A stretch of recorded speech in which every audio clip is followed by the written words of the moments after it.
you know what time it is? It's story time.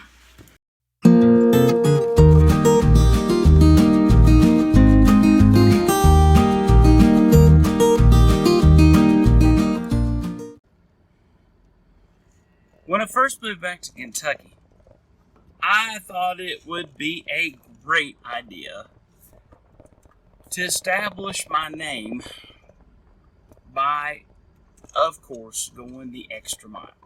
I don't know any young veterinarian or somebody just starting out in any business that doesn't want to, make a name for themselves, establish themselves, build clients, build trust, show off their knowledge, okay? So, about 21 years ago, I bought Cumberland Valley Animal Hospital. And as a young 31-year-old veterinarian just coming from Arkansas and stuff, I took a farm call. And when I went out to the farmer's house and got there, it was quite evident by some very simple blood tests that I ran that the calf had what's called failure of passive transfer. Now, if you don't know what failure of passive transfer is, this is just a very simple, quick lesson, but the antibodies for a ruminant animal are passed through the very first days of milk called colostrum. Really, you only got 1 day. 24 hours is about the most you get. The gut will only absorb that colostrum, which is like 95% of their immunity, for like 17, 18 hours, okay? And so, if you don't get that milk in them, they essentially have no immune system until they mature and their own immune system kicks in. Mama gives them all of her antibodies. So all of her history and exposure and vaccination passed on to the baby, okay? So you can do some simple farm tests, like one, check the mom for milk. She didn't have any milk. Check the baby by holding up his arm, shake him a little bit. Didn't hear anything in the belly. Pull some blood. Blood proteins are super, super low. And there are some other fancy tests that you can run with some glass, specific gravity meters and all this kind of stuff. But it was determined, and it was pretty obvious, that this Angus calf did not have any of its mama's milk. It was a failure of passive transfer. This was considered a highly valuable animal. Aren't they all? I've got a bunch of mutts, and they're all highly valuable animals. But in all seriousness, this was a highly valuable animal. This animal would probably at the time, just as a weaned calf, sold for $5,000. So anywho, as I got to talking to the guy, I began to give him all of his options, which the best option is to go to some place like the University of Tennessee, some other large animal veterinary hospital where they have a critical care unit for large animals, and have it admitted and do either a whole blood, but preferably a plasma transfusion, which is something that has a real high IgG count for calves. Well, this guy did not want to do that. He absolutely did not want to do that. And so I did the unthinkable, the unruly, the thing a young veterinarian does that old veterinarians don't do. I opened my mouth. I said, well, I could do a whole blood transfusion on you. I could do it. Do you have a cow around here I could pull blood on? I mean, Mama would do just fine. That's the closest thing. We could use her blood. Now, I can't do a plasma transfusion, but I could do a whole blood transfusion. He'll be doped up a little bit, but that's okay. Doped up meaning that he's just going to have a whole lot of extra red blood cells in there. And, the farmer guy was all for it. So I took the calf back to my hospital because I had a small cage. I grabbed a big 500 ml blood transfusion bag, which I think they're 400 mLs.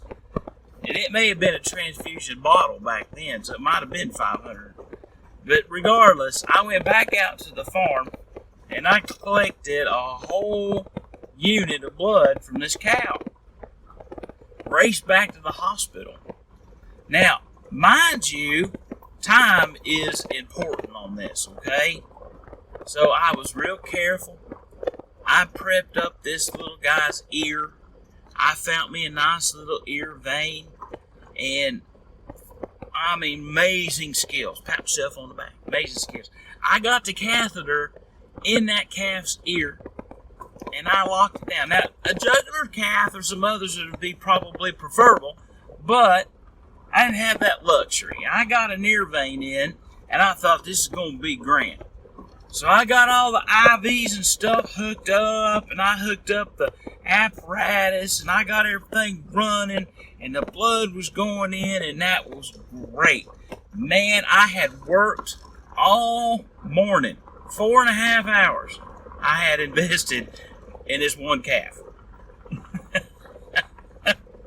I was really behind on all my appointments and all my spays and all my neuters and everything else I had going on. Plus I had 13 other people wanting me to make farm calls and stuff. So you prioritize, and I started working all these other cases up, and I'll admit I wasn't near as busy as a veterinarian then, just starting out, as I am now. But I didn't have the skills to manage all that caseload either. So as you can tell, I just spent 4 hours on a calf, and I'm probably going to make $100 at the most if I'm lucky. I'm probably going to end up paying for 90% of this guy's treatment, which is exactly what happened. Because out of sight, out of mind. We got busy with all these other things, and the blood was set up, and I was satisfied he was getting his blood. So when I went back to check on this calf had gotten himself up. And then he got himself twisted around. And somehow or another, he had snapped that IV line. And so all the blood that was in that 500 ml bag was now on the floor. It looked like one of them horror movies, something like you'd see from, I don't know, Halloween. I mean, it looked like, I don't think that this poor calf got any of that blood. I think 99.9% of it was on the floor. Oh my goodness. And it had clotted, and it had just made this terrible mess. Oh my goodness, the mess was just incredible. Well, the IV had clogged up because it wasn't running, so now my ear catheter wasn't any good. I mean, here you are now. You've promised this guy the moon, and the moon is laying on the floor in a big giant puddle. Do you know blood? It gets into everything. It found every nook and cranny of that floor and the wall and the cage it could find, but it wasn't in the calf. It took forever to clean that thing up. And so I had to make the call of shame. Now, if you've ever made a call of shame in any professional sense, you know how hard that is.